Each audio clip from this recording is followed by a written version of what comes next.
welcome to another vlog. So, eto na nga yung last part ng ating Bohol vlog. For our last day here in Bohol, we skip Alona Beach and naghanap kami ng ibang mas okay na beach, yung may white sand. So, dito kami nagpunta sa Oceanica Resort. And guys, dito na kami sa Oceanica Resort. Tapos kanina, umupo, ang ganda dun, no? Umupo kami sa dun sa may restaurant. Kasi hindi pa, hello po. Bawal. Ayun, so pumunta kami doon, bawal pala. Doon na lang tayo, friend. May puno pa naman doon. Ayun, may mga restricted area, yung mga naka-check-in lang doon. Understandable naman. Kasi bawal. Kasi, syempre, day use lang yung in-avail namin. Pero at least pwede kami kahit saan dito sa mga, mga day bed. At least pwede kami kahit saan daw dyan. Kasi yung napunta akong Bali, guys, alam mo, may mga restricted na mga day bed. Hindi pwede, mga mamahal, mga 10K, ganun. Na-stress ako.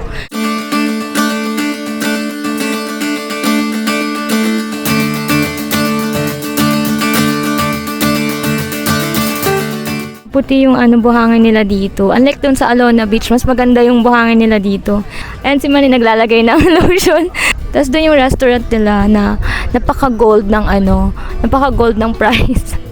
Tapos yun yung pool nila, guys, kids friendly siya naman. Kaso hindi ako mag-swimming, guys, kasi Oo, may bisita ako. Hindi siya umaayon sa mga gusto kong gawin sa buhay.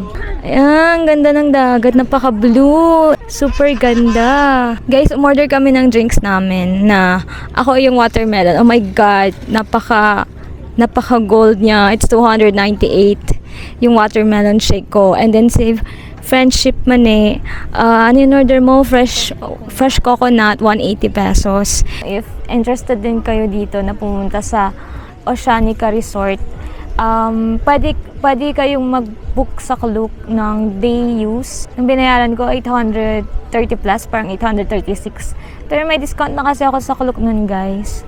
So, yun, pwede kayo ditong pumunta ng ng parang day tour lang. Meron din silang parang farm. So, pwede kayong pumunta din doon. Meron sila yung free na shuttle. Kaso meron lang time ng paghatid ng shuttle. So, hindi na namin siya maabutan kasi flight na namin mamaya. Parang 11:30 yata yun. Kanina, pumunta kami dito mga 12 na. Maganda rin siya, guys. Kaso yun nga lang, yung mga pagkain nila, talagang super pricey. Avail ka ng day use. Pwede ka sa mga day bed. Ayan, papakita ko sa inyo yung mga day bed nila. Yung mga ganyan. May mga table din. May mga umbrella. Para may shed.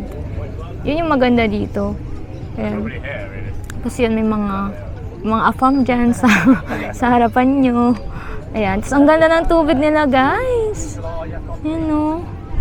Tapos meron din palang dito, free kayak for 30 minutes. Ayun na yung mga nagkakayak. Kung nakikita nyo yung nandun sa medyo malayo. Nagkakayak kami, guys. Ang ganda ng tubig, oh. To be fair, like last year I did 4 months.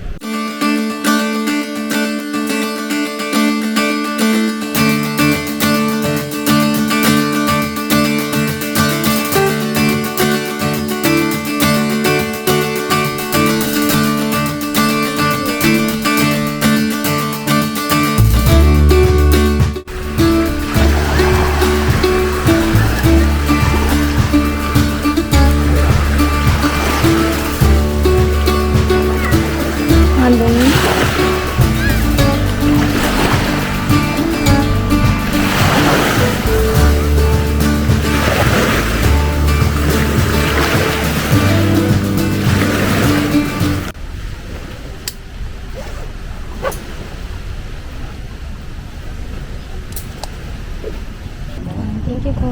Yeah. Sila, bro? Let's go! Sa iba, dyan lang tayo kasi hindi ako masyado marunong. Hindi pa kami marunong For the lang. Pwede tayo bangkay.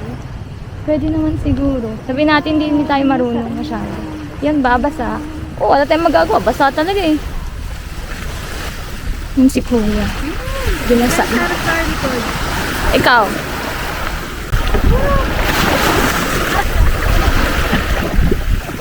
A few moments later. Nabasa na tayo. Ay! Sana na. Kuya, ayaw na namin. Ayaw na. Tama na ba, friend? Tutulak ko ba? Huwag na. Asa na tayo, friend? Kinakabahan kasi ako, friend. Sige, isa pa. Basa na tayo eh. Ayoko na, basa na. Hindi pwede naman tayo magpatuyo doon. Isa pa. Isa pa, friend. Tapos. Sige. Basado. Magpatuyo na lang tayo. Hindi, sige na. Sige na.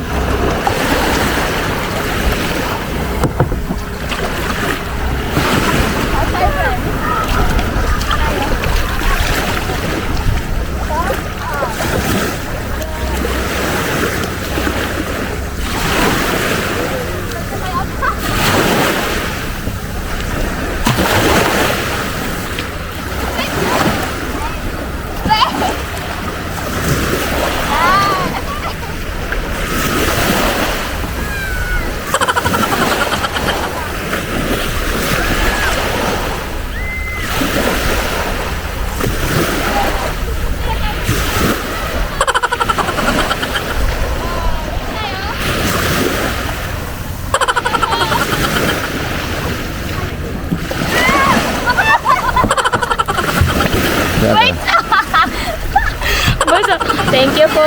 Okay na po kami. Ito parang gusto ko dito pa rin, no? Dito.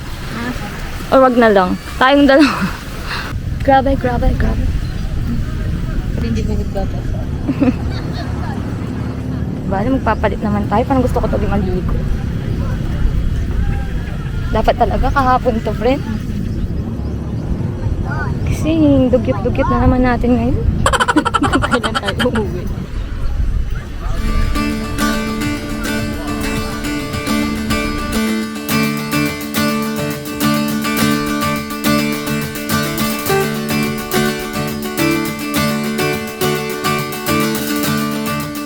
Ay, ng ganito, friend.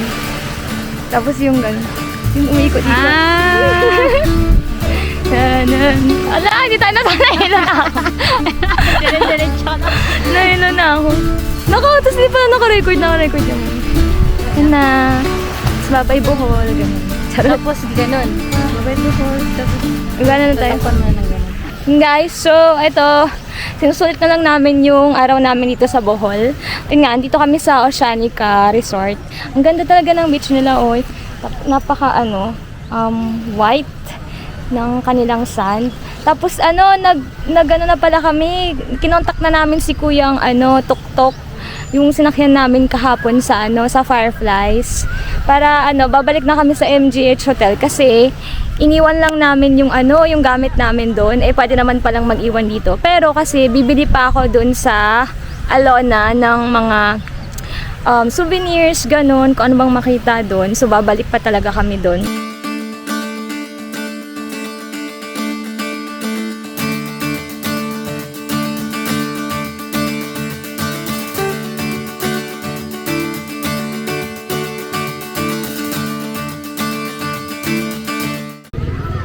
Yan, punta kayo dito para maging artista kayo.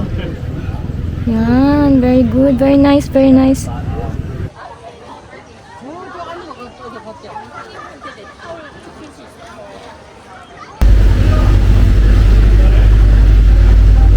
Gutom na ako.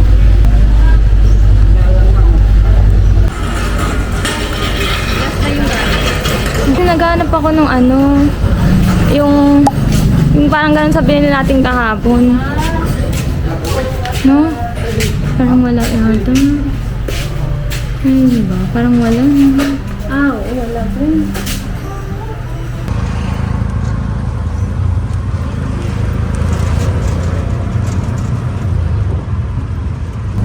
Agarda Versosa ang beauty ko. Agarda. A few moments later. Hi guys! So ayan, nandito na kami sa Bohol Airport. And medyo agad na kami ni Mani. check-in kami ng baggage namin kasi lumagpas kasi kami. So, ayun, siguro mahigpit talaga sila dito sa Bohol. And first time ko din talagang mag-Air Asia. Nagbayad kami ng additional na 1,400. Matagal na kami naghahanap ni Manny ng medyo murang kainan. Murang kainan doon sa May Alona, dito sa Bohol. Kalain mong dito pa kami nakahanap sa airport ng mura. Yung siomai rice. Ito pala guys, ayan. Siomai rice and C2 keme. 120 lang. Ayan, may tatawid na kami kasi ayan, nag-pork siomai rice din siya. Ayan, dito kay ate, ayan, sabi niya Velasco, dito sa may airport, sa domestic departure. Kung magta-travel kayo dito, siguro ang advice lang namin, make sure na ready kayo financially. Kasi so far guys, yung mga napuntahan naming tourist attractions, lahat merong entrance fee. Ito yung hinahanap kong tertiary guys. Akalain mo yun, mas mura pa dito sa airport.